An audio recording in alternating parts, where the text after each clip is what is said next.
por favor nadie se me ofenda con el aspecto violento de lo que usted va a ver. Y traté de conseguir lo menos violento, que por lo menos no hubiera sangre.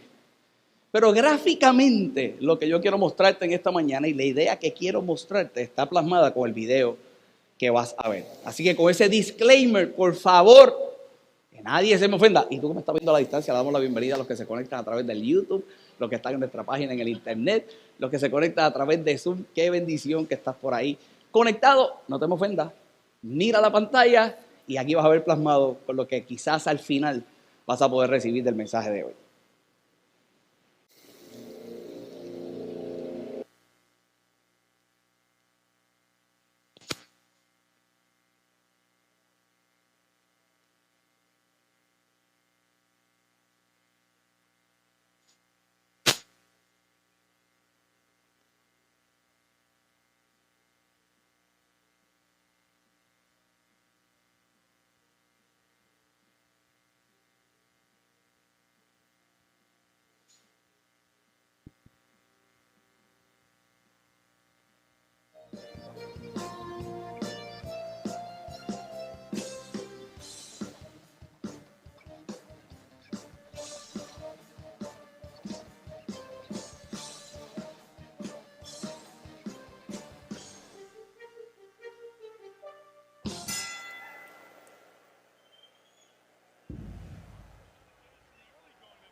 That's the Mike Tyson we've been looking for all night. So no matter what happens, we give a lot of credit to Buster Douglas for making this a big, big fight. Tyson trying to end it with one big shot again.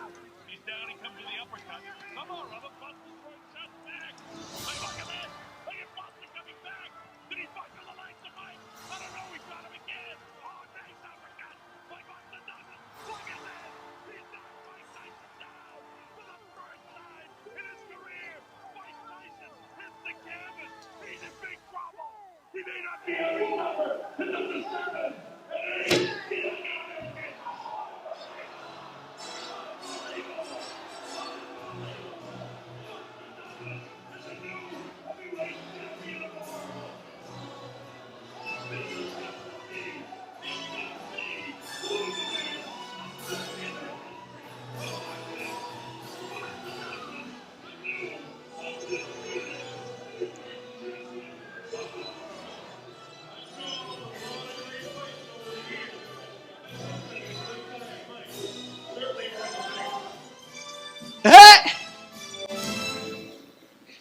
Este boxeador llamado Buster Douglas era un underdog y jamás la gente pensó que en el 1990 noquearía al campeón que más brillaba en esa temporada de los heavyweights, Mike Tyson.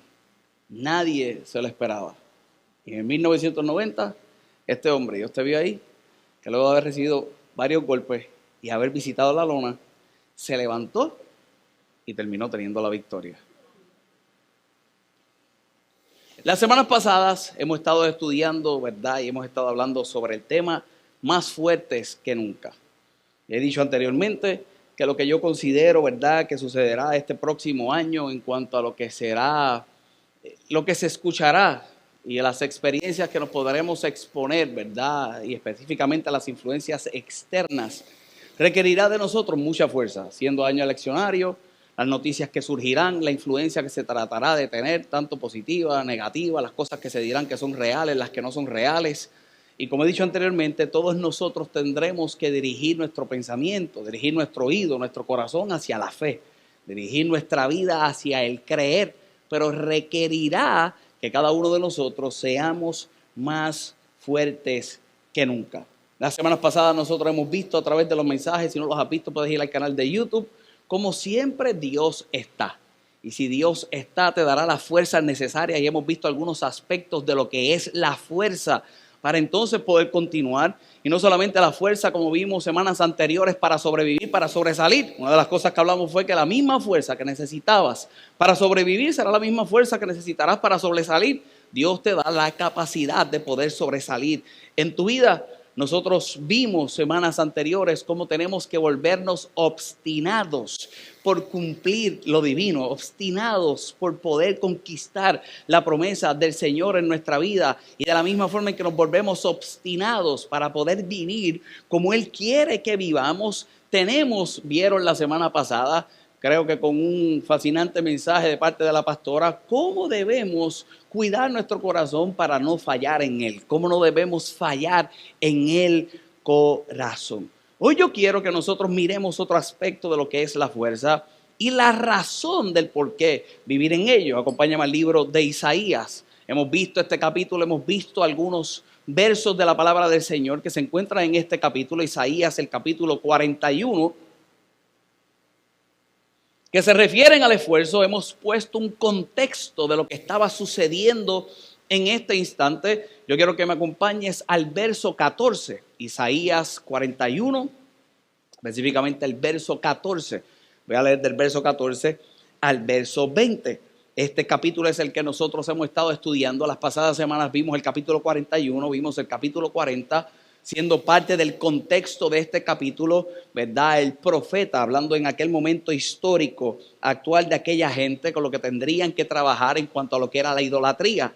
Ellos estaban en el desierto, se encontraban en una transición del desierto, caminando en el desierto, viviendo en el desierto, veían como otras culturas adoraban otros dioses, como estos dioses insistían en permanecer y la gente insistía en permanecer construyéndolos y adorándolos. Ese era el contexto de esta gente, y ese fue el famoso verso que el Señor le decía: tienes que esforzarte, yo te esfuerzo, yo te voy a dar esfuerzo.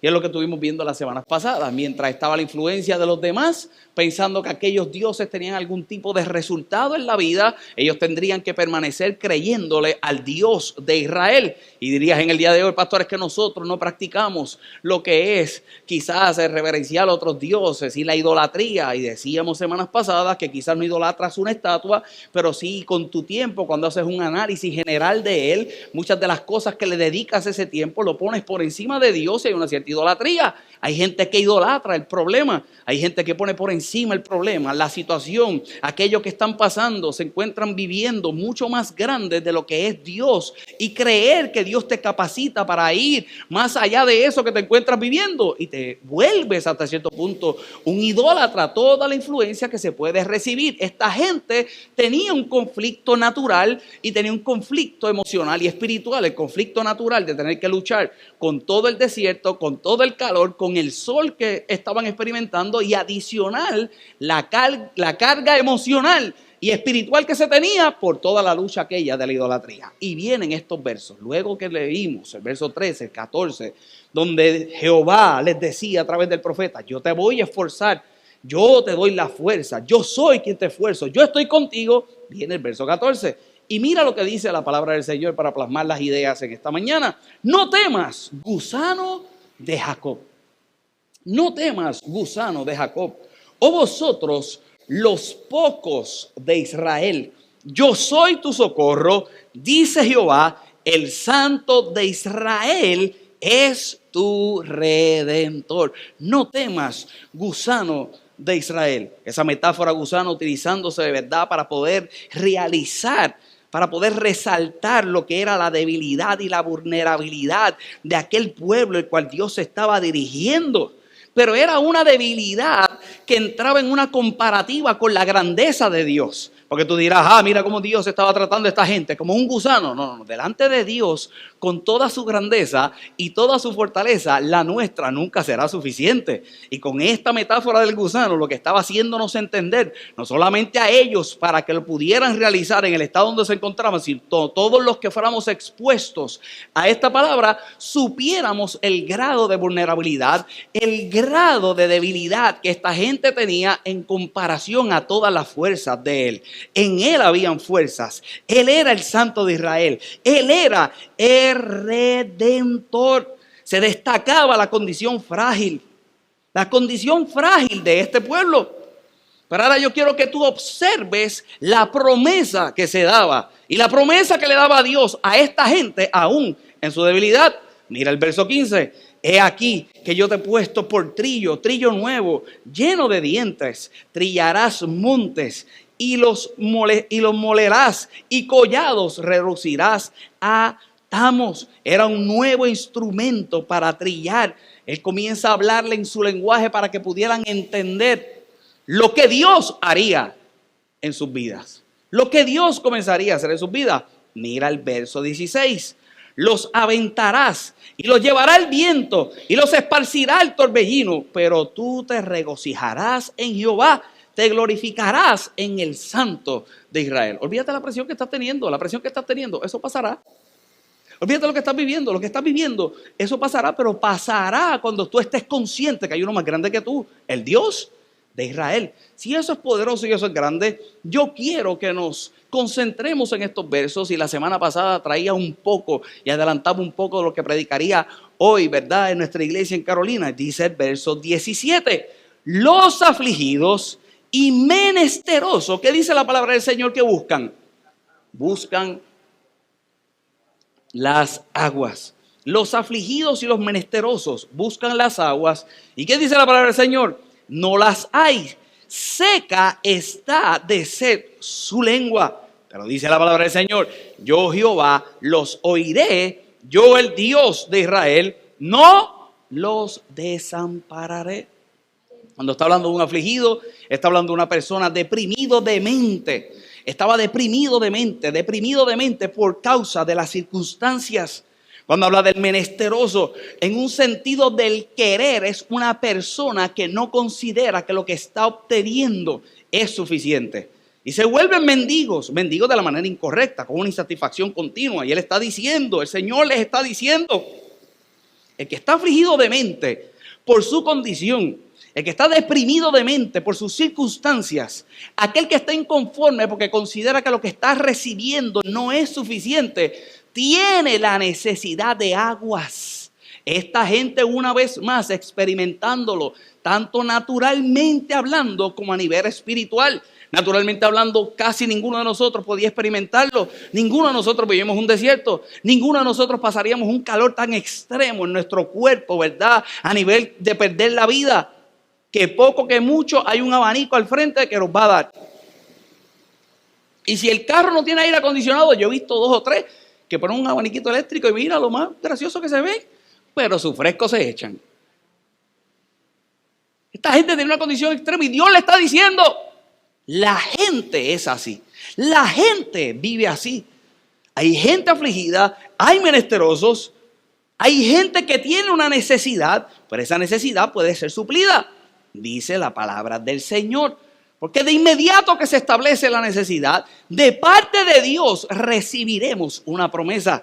No hay necesidad que tengas en tu vida que no vayas a encontrar una promesa de Dios que pueda suplir la necesidad que quizás puedes estar pasando en ella.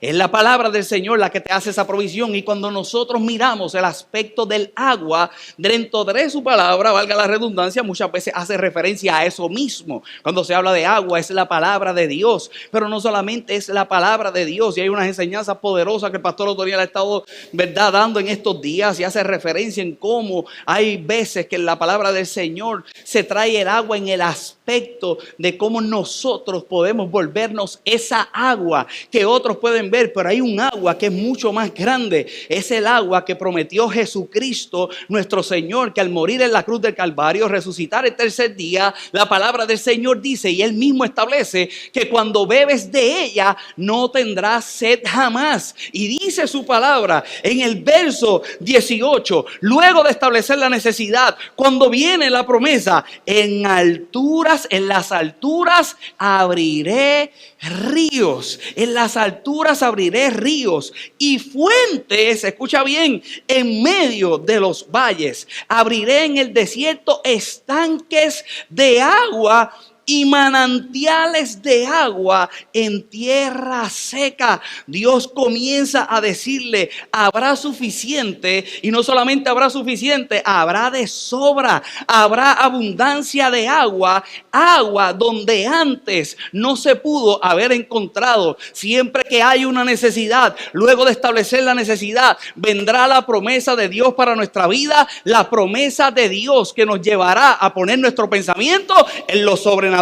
Porque el único que es capaz de poder hacer un río en lugares altos se llama Jesucristo, nuestro Señor. El único que es capaz de lugares áridos sacar una fuente que pueda brotar, aquella fuente que puede brotar para vida eterna y que otros puedan beber, se llama el Rey de Reyes y el Señor de Señores. Ninguno de nosotros podemos tener la capacidad de quizás hacer brotar esa agua, pero esa agua puede brotar de nosotros por lo que Dios hace en nuestra vida, por lo que Dios es capaz de que nosotros podamos recibir, por lo que Dios quiere que tú conozcas, vivas por ello y entonces lo puedas experimentar. Y mi oración número 1 en el día de hoy es que tú puedas tener la expectativa del agua de Dios en tu vida, esa agua que cuando otros tengan sed, esa agua que cuando te encuentres con el afligido o con el menesteroso, por lo que Dios ha hecho en tu vida, le des la esperanza a aquellos que tengan esa necesidad de que puedan creer que de la misma forma en que Dios lo suplió en tu vida, lo puede suplir en la de ellos. Y eso requiere esfuerzo.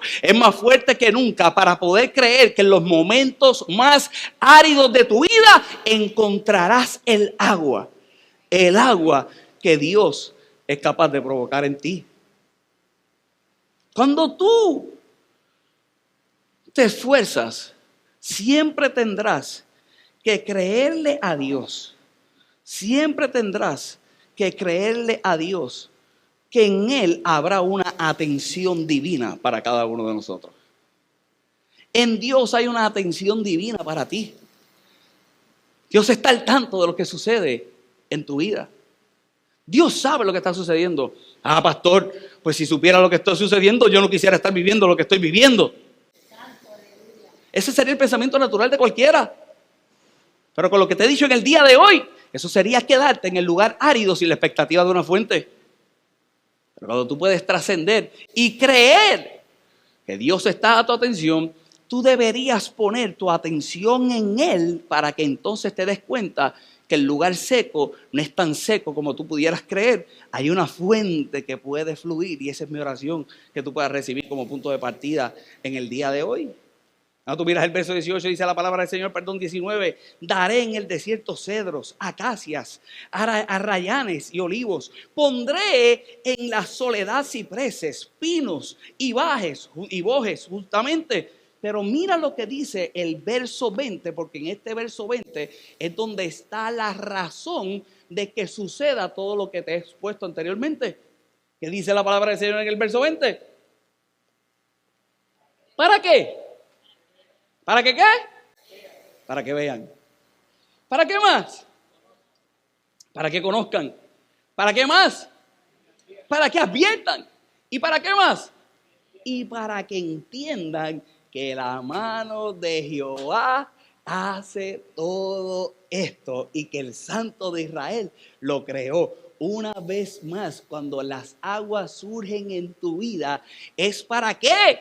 Para que vean, para que conozcan, para que adviertan y para que atiendan. La gente pondrá la vista en ti, pero cuando pongan la vista en ti es para que tú los lleves a que se fijen en Dios, porque tú jamás hubieras podido lograr fuera de la palabra de Dios lo que tú estás logrando. Fue Dios el que hizo brotar las aguas, es Dios el que en lugar árido hace brotar fuentes, es Dios el que es capaz de hacer eso en tu vida, pero los ojos serán puestos en ti. ¿Por qué razón una vez más? Porque la gente verá, la gente conocerá, la gente será advertida advertida de lo que Dios es capaz de hacer. Hay mucha gente que se levanta en muchísimos altares y se levantan en lugares donde pueden tener algún tipo de expresión tratando de advertir sobre la ira de Dios. Pues yo quiero decirte una cosa, que podrá haber una ira, pero hay un grupo de gente que ha decidido creer, que ha decidido amarle, como quiero mostrarte en un rato, y esa gente no puede testificar otra cosa que las aguas en los momentos áridos, y la única advertencia que te puede dar de Dios es que sana, la única advertencia que te puede dar de Dios es que salva, la única advertencia que te puede dar de Dios es que vuelve otra vez, pero vuelve por una iglesia gloriosa, una iglesia sin mancha, una iglesia dispuesta a creer, una iglesia que está dispuesta a tener más fuerzas que nunca en su casa, más fuerzas que nunca en el trabajo, más fuerzas que nunca en el negocio, más fuerzas que nunca en su diario vivir, para que sea una realidad lo de Dios en su vida. Una vez más, no importa cuán árido, hay una fuente, no importa cuán seco, aún en el lugar alto donde no debiera haber un río, Él hace un río. Pero no te creas que es porque tú eres la última Coca-Colita del desierto. No, es que Dios quiere que la gente sepa lo que Él es capaz de hacer en la vida del hombre a través de ti, en el nombre poderoso de Jesús. La gente verá, la gente conocerá, la gente será advertida. Pero escucha bien, procura que entiendan que fue Dios. Procura que entiendan que fue Dios. ¿Cómo sucedió eso? Dios. No, dame explicaciones. Ese no es el entendimiento que yo te estoy queriendo llevar en esta mañana. Habrá cosas que no se entienden. El entendimiento que yo te hablo en esta mañana es la dirección que tú das hacia Él. Tú sabes que tú no fuiste. ¿Tú sabes qué fue? Dios. Que la gente entienda que hay uno más grande. Para yo poder llevar la idea en esta mañana y que nosotros podamos percibir una realidad de esta palabra profética que vimos en semanas anteriores, cómo culminan los versos, específicamente en el primer mensaje, dando una dirección hacia Jesús, hacia el Cristo. Era a través del Cristo que nosotros podíamos vivir esto. Era a través del Cristo que nosotros podíamos transformar completamente este aspecto de nuestra vida. Era a través de Jesús. Hay una directriz que se dio en el Antiguo Testamento, que Jesús continuó con ella, que trascendió mucho más allá, pero con esa directriz, con ese verso, yo quiero mostrarte algo en esta mañana que entonces te hará poder vivir conforme a lo que hemos visto la semana pasada y con lo que he comenzado en el día de hoy. Y que te haga más fuerte que nunca. Ve conmigo el libro de Juan, el capítulo 8.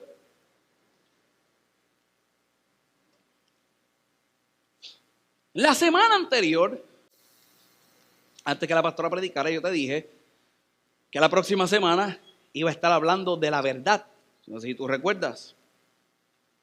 Hay gente que puede vivir en su verdad, pero el creyente no vive solamente por su verdad, sino vive por la verdad de Dios en su verdad. Lo que esta gente estaba pasando era real. El sol tenía que azotar bien duro y no había agua. Lo que esta gente estaba pasando era verdad. Había una sociedad que seguía levantando otros dioses, que si te acuerdas del capítulo era aquel que estaba soldando y el otro iba a poner un clavo y le decía al que estaba soldando: qué lindo te está quedando, para que continuaran practicando lo que estaban practicando, que estaba contrario a lo que era Dios, y estos recibiendo esa influencia. Eso era una verdad. Ahora viene una verdad más grande, la verdad que yo te dije hace un rato, la verdad de lo sobrenatural, la verdad que expondría lo que Dios haría. Eran las aguas en el momento árido.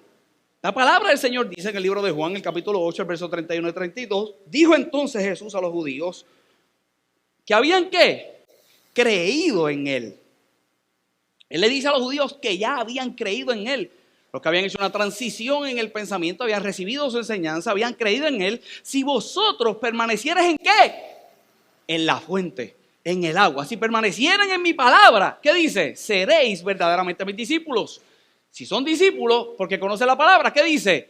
Conoceréis la verdad y la verdad os hará libre. No hay forma de poder vivir una verdadera libertad si no es por la verdad que recibimos a través de Cristo. No es tu verdad, es la verdad de Dios. Eso requiere muchísimo esfuerzo. En nuestro pensamiento, demasiado esfuerzo. Muchas veces no hará lógica en cómo yo me encuentro viviendo a cómo Dios pensaría que yo debo vivir. Tiene que haber una transición en el pensamiento, tiene que haber unas acciones, tiene que haber algo de mi parte que me lance entonces a poder vivir por esa libertad. Yo tendría que creerlo, pero luego que creerlo, tendría que practicarlo para que entonces se pueda manifestar y yo viva entonces en esa libertad. Más allá, una vez más, de tu verdad está la verdad de Dios para tu vida, que se puede manifestar en nuestra verdad. Dicho eso, pastor, ¿dónde me quieres llevar? Todo el esfuerzo que eso requiere. Porque todo el esfuerzo que eso requiere, el mirar hacia la montaña y ver un río sabiendo que no hay forma de que haya un río en la montaña, aunque de la montaña mientras baja el agua sí puede surgir un río, pero es en el lugar llano. Todo eso de poder ver lo sobrenatural se va a manifestar en el único momento en que yo le crea al todo Dios y fije todo mi pensamiento en Él y ponga mi todo en su todo. Dice la palabra del Señor en el libro de Marcos. Para que entonces cambie nuestra verdad. Vivamos por su verdad. Se manifieste la libertad que se manifiesta a través de Él, habiéndole creído. Dice la palabra del Señor. Libro de Marcos, el capítulo 12. Y con esto voy a cerrar mi idea. Marcos, el capítulo 12. Verso 28. Dice la palabra del Señor. Acercándose uno de los escribas, que los habían oído disputar, y sabía que le había respondido bien, le preguntó. Muchas veces Jesús fue expuesto a esto, a esas interrogantes de este grupo de gente que no recibía ni percibía su mensaje y que evaluaba constantemente su mensaje para llevarle la contraria. Le dicen, ¿cuál es el primer mandamiento de todos? Ahora quieren llevar a Jesús a el espacio mental donde ellos se encontraban, el espacio de conocimiento donde ellos se encontraban, y no solamente el espacio de conocimiento donde ellos se encontraban, el espacio de práctica religiosa de donde se encontraban. Ellos vivían por la ley y le dicen a Jesús, ¿cuál es el primer mandamiento de todos? Porque Jesús enseñaba, porque Jesús hablaba. Dice el verso 29, y Jesús le respondió, el primer mandamiento de todos es, oye Israel, oye pueblo de Dios, el Señor nuestro Dios, el Señor uno es. Dice el verso 30, que es donde concentro mis ideas. Y amarás al Señor. Él dice, el Señor uno es. Pero luego que le dice que el Señor uno es, que era la instrucción que toda esta gente tenía para mantenerse en el servicio a Dios, para mantenerse en una relación con Dios, le dice, amarás al Señor tu Dios. ¿Y cómo amarás al Señor tu Dios? De todo tu corazón. Tienes que amarlo de todo tu corazón. ¿Cómo más tienes que amarlo? ¿Con qué? Tienes que amarlo de todo tu corazón, con todo tu entendimiento, con toda tu alma y con todas, ¿qué dice? Las fuerzas. Tú tienes que amarlo de todo corazón. Tú tienes que involucrar todo tu mente, todo el entendimiento. Tú tienes que involucrar tu alma. Y tú tienes que involucrar, ¿qué dice? Todas tus fuerzas. La voy a leer de la Reina Valera porque creo que apunté otra traducción aquí en mi Biblia.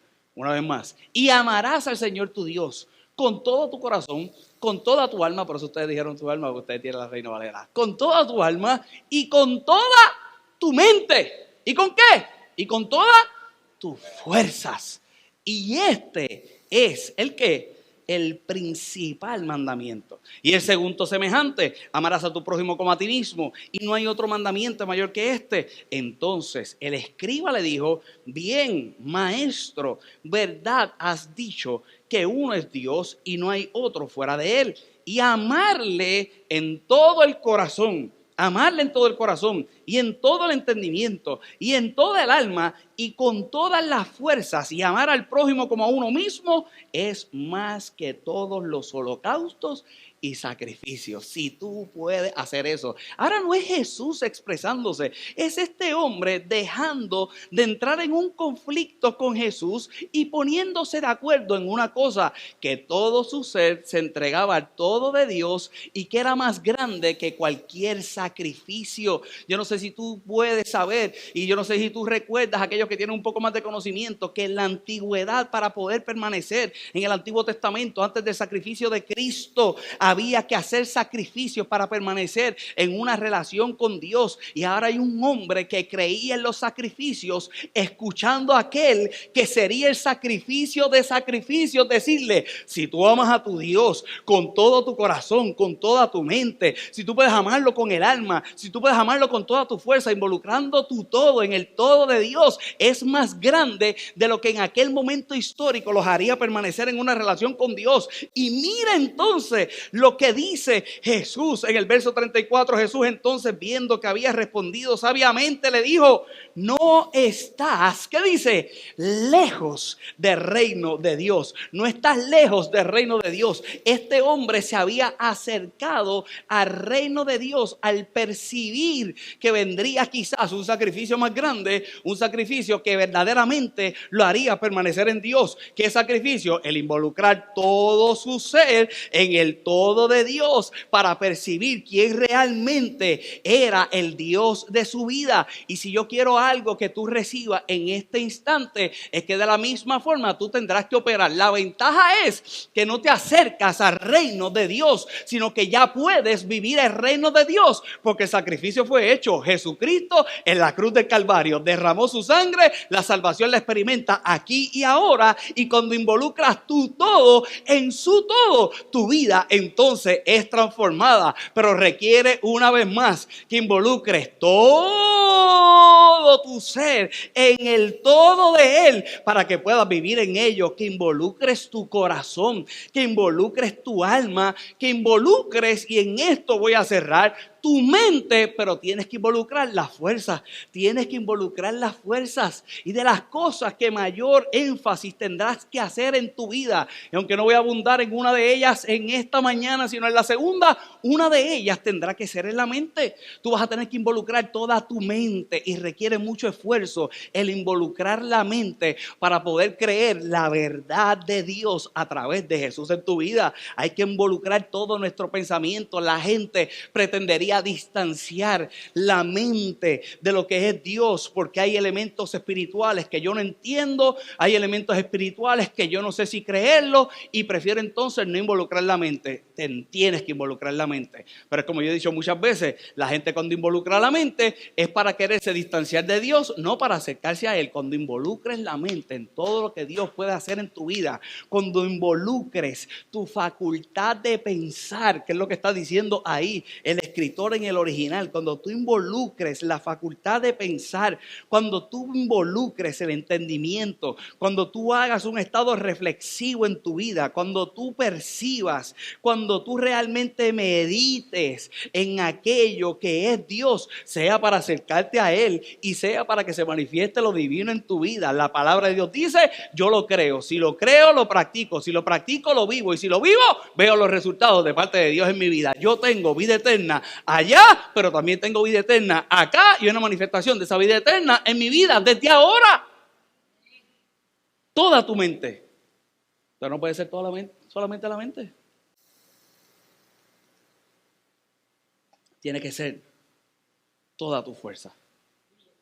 Y todo lo que te he dicho es para poderte llevar hasta aquí y que puedas entender el video del comienzo.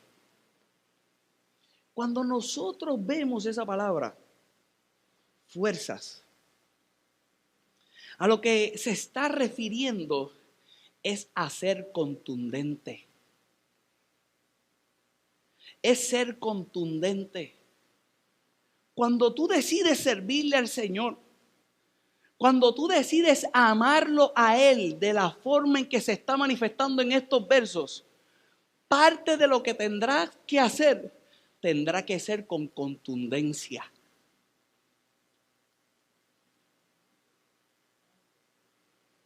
Tiene que ser contundente.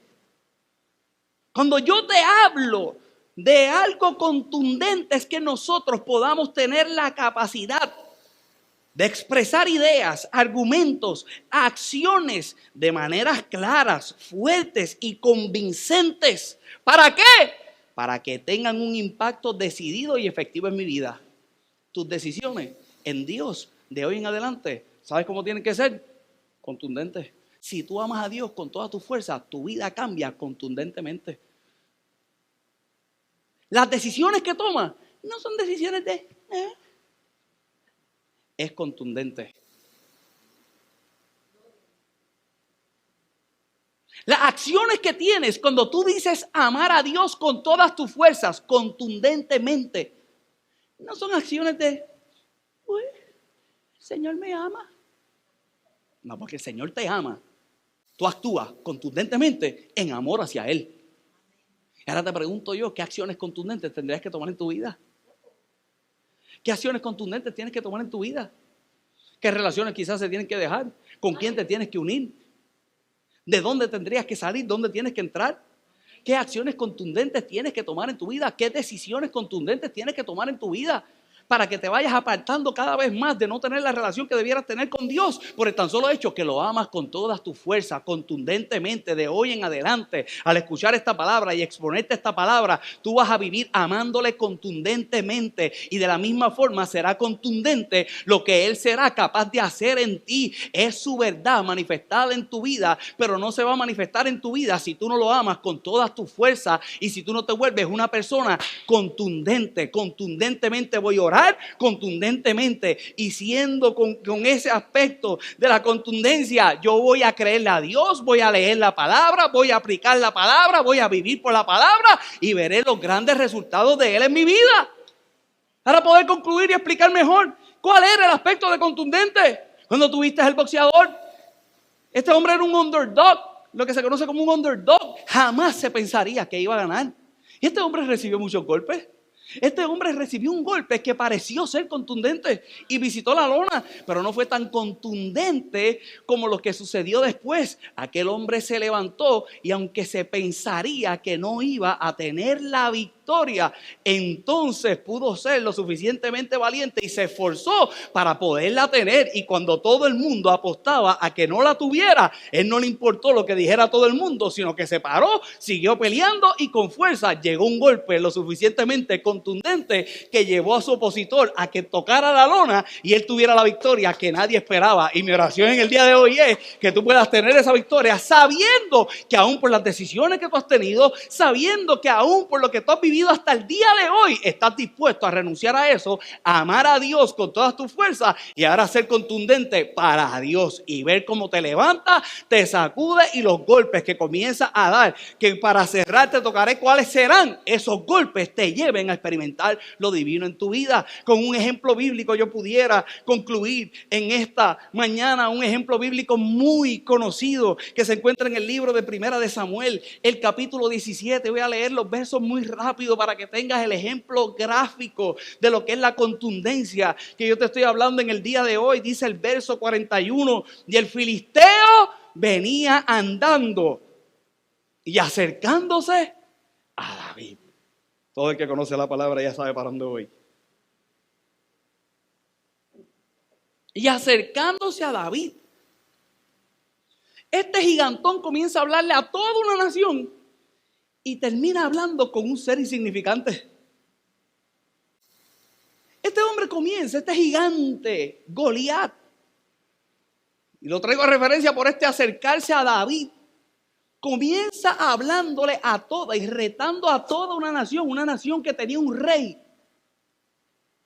Pero terminó hablando con uno que parecería insignificante. Dice la palabra del Señor, hizo escudero delante de él. Y cuando el filisteo miró y vio a David, le tuvo en poco, porque era muchacho y rubio y de hermoso parecer. Ahí es donde todos los pastores dicen, como yo. Como yo, gracias. Y dijo el filisteo a David: ¿soy yo perro para que vengas a mí con palos? Y maldijo a David por sus dioses. Maldijo a David por sus dioses. Lo peculiar es que este hombre no tenía la más mínima idea al Dios que David le servía. Él maldijo sus dioses sin tener la idea el Dios que estaba maldiciendo. Y había uno que sí tenía la revelación de ese Dios. ¿Quién era? David. Dice la palabra del Señor. Dijo luego el filisteo a David: ven a mí y te daré tu carne y daré tu carne a las aves del cielo y a las bestias del campo. Entonces dijo David al filisteo: tú vienes a mí con espada y lanza y jabalina, mas yo vengo a ti en el nombre de Jehová de los ejércitos, el Dios de los escuadrones de Israel, a quien tú has provocado. No es a mí, es al Dios que yo le sirve que tú estás provocando. No es a mí, es a uno más grande, es al Dios que yo le he creído. No es a mí el que tú has provocado a Dios. Verso 46, Jehová te entregará hoy en mis manos. David no tenía ninguna expectativa de lo que era su vida y su capacidad. Era siempre la expectativa de con quién se estaban metiendo, con el Dios de los escuadrones del ejército de Israel. No era con él, era con el Dios que él le servía. Y al él reconocer que aquel hombre se metía con el Dios que le servía, entonces él estaba dispuesto a salir por su Dios y enfrentar a aquel hombre y quizás tener una victoria. Yo no sé si tú consideras eso grande. Yo no sé si tú puedes percibir lo que yo te estoy diciendo en el día de hoy y ponerlo en expectativa a lo que te he mostrado hasta ahora. Pero nosotros somos insignificantes, pero le servimos a un Dios grande que nos da la capacidad. Cuando nosotros somos capaces de amarlo sobre todas las cosas, aquel pastorcillo que había sido rechazado por su familia, rechazado en su casa, aquel pastorcillo que fue enviado allí a llevar unos quesos y aún sus hermanos lo juzgaron, fue el único que se atrevió a enfrentar a aquel gigante porque tenía la revelación correcta de aquel que había amado por toda una historia. Mi papá no me ama, me ama el Dios de los cielos y yo continúo haciendo lo que tengo que hacer. Me ungió el Dios de los cielos, aunque el profeta no pensaba que yo era el escogido, me ungió y no me fui al reinado. Esperé mi tiempo, seguí siendo pastorcillo, seguía amando a Dios y sintiendo el amor de ese Dios en mi vida. Dime tú si eso no conllevaba fuerza. No era solamente este instante, sino todo lo que este hombre había experimentado a través de su historia, que lo había hecho creer lo que podía creer en este instante, y eso requiere esfuerzo. Eso es contundente. Contundente es todo lo que este hombre vivió hasta pararse frente a aquel gigante. Y dice la palabra del Señor: Jehová te entregará hoy en mis manos y yo te venceré y te cortaré la cabeza y daré hoy a los cuerpos de los filisteos, a las aves de los cielos y las bestias de la tierra, y toda la tierra sabrá que hay Dios en Israel, y sabrá toda esta congregación que Jehová nos salva con espada. Había gente a la expectativa, y sabrá toda esta congregación que Jehová nos salva con espada y con lanza, porque Jehová es la batalla y él os entregará en nuestras manos. Y aconteció que cuando el filisteo se levantó y echó a andar para huir al encuentro de David, David se dio prisa y corrió a la línea de batalla contra el filisteo, y metiendo David su mano en la bolsa, tomó de allí una piedra y la tiró con la honda, hirió al filisteo en la frente, y la piedra quedó clavada en la frente y cayó su rostro sobre tierra. Dice el verso 50, así venció David al filisteo con honda y piedra, hirió al filisteo, lo mató sin tener David espada en su mano. Un golpe contundente que no fue una vez más en aquel instante que se atrevió a estar de frente a aquel hombre, sino que fue todo lo que pudo haber experimentado de Dios anteriormente, que le diera la confianza ahora pararse delante de aquel hombre, y cuando todo el mundo estuviera viendo, le diría a cada uno de ellos, como yo te mostré al principio: no es como ustedes piensan que se gana una batalla, no es como tú ganarías una batalla, no es con la espada que tú cargas ni con la jabalina que tú cargas, es con una piedrita que puede ser lo suficientemente contundente en las manos de Dios para que entonces el gigante caiga y yo pueda tener la victoria. Y mi oración en el día de hoy es para que tú puedas reconocer que dentro de ti hay uno más grande, que si tú lo amas con toda tu fuerza, la capacidad que tendrás será contundente, y con una piedrita tú vas a poder vencer aquello que estás pasando hoy. Yo no sé qué te está agobiando, yo no sé cuán bien puedes estar viviendo, pero si algo te aseguro en el día de hoy, que tendrás la necesidad de ser contundente para poder vivir mejor. Contundente para Dios. con contundencia, vas a vivir, escucha bien, con esto cierro, lo radical de Dios. Cuando tú eres contundente, lo que pasa en tu vida es radical. Por eso hay gente que no entiende y te dice, pero ¿cómo tú puedes? Por dentro está hecho pedazos. Pero cuando la gente te ve, que no se ha borrado una sonrisa de tus labios, la gente te dice, ¿cómo tú puedes? Viviendo lo radical que Dios hace en tu vida. Lo radical que Dios hace en tu vida provoca esa sonrisa por fuera, pero llegas a experimentarlo también en el interior. Pero tú sabes que en el proceso, contundente, vivirás por lo radical de Dios. Cuando vives con esa contundencia en amor hacia Dios, vas a experimentar milagros. Vas a ver lo milagroso de la vida. Hermano, que hoy respires es un milagro. Que hoy tengas la oportunidad de llegar hasta aquí, escuchar la palabra y aplicar esta palabra mañana. Es un milagro. No vivas por esa contundencia. Las experiencias con Dios cambiarán.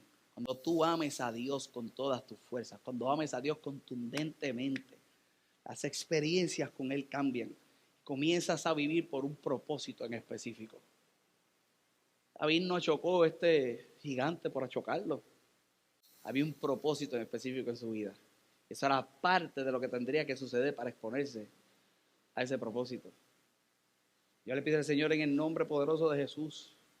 Y si tú en el día de hoy estás viendo este mensaje, o tú estás en este lugar y nunca has reconocido al Señor Jesús como el Señor y Salvador de tu vida, tú puedes amarlo de tal forma que tal sean tus fuerzas que en tu vida haya un genuino arrepentimiento.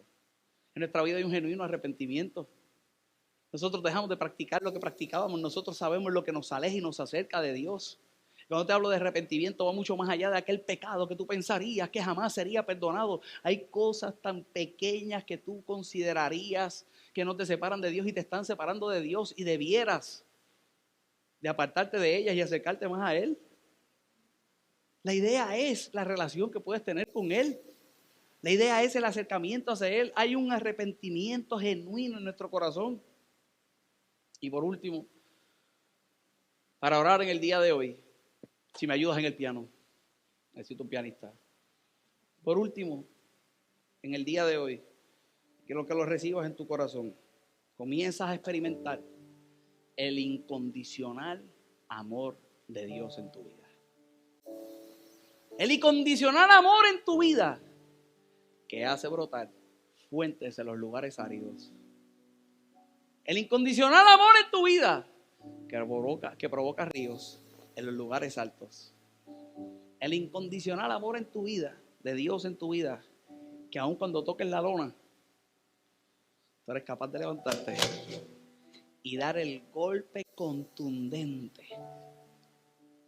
Porque de las mismas formas que amaste a Dios, considerarás que te ama a ti y recibirás más fuerza que nunca, las fuerzas necesarias para poder continuar.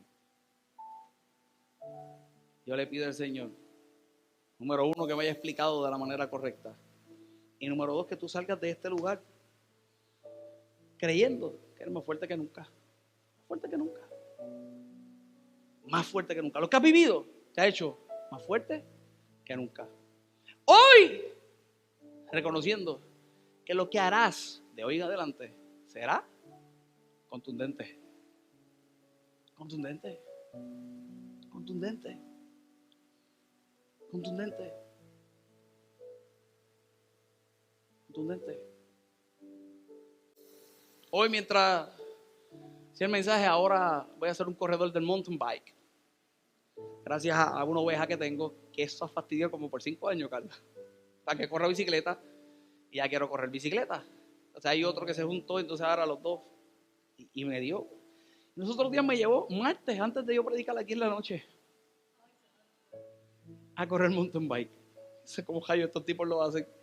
Es una cuesta con piedra. Y que aquí ven esas cuestas. Y entonces hoy yo pensaba, cuán contundente hay que ser para subir esas cuestas. Pero como una y otra vez me han dicho lo mismo. La bicicleta hace su trabajo, la bicicleta hace su trabajo. Tú haz esto. haz esto. Me decía, haz esto, pon los brazos así. Carlos me decía, pon los brazos para adentro y échate para el frente. Hermano, lo único que tuve que hacer, no las subí todas, estoy en un proceso. Después me fui al gimnasio, es que estoy más flaquito, se me caen hasta los pantalones ya. Está tremendo. Sí, hoy lo noté. Hoy lo noté y tuve que resaltarlo. Carlos me dijo eso, empecé a practicarlo y en las cuestas me fue mejor. Hoy, mientras veía el mensaje, decía, contundente no era todo el esfuerzo que yo podía hacer con mis piernas. Contundente era permitirle hacer a la bicicleta lo que tenía que hacer. Pero a mí me tocaba hacer algo. Cerrar los brazos y echarme para el frente. Pastor, ¿y no tuviste que pedalear? No era eléctrica. Tuve que pedalear. Pero pude subir mejor. Y te traigo ese ejemplo. Porque así funciona Dios.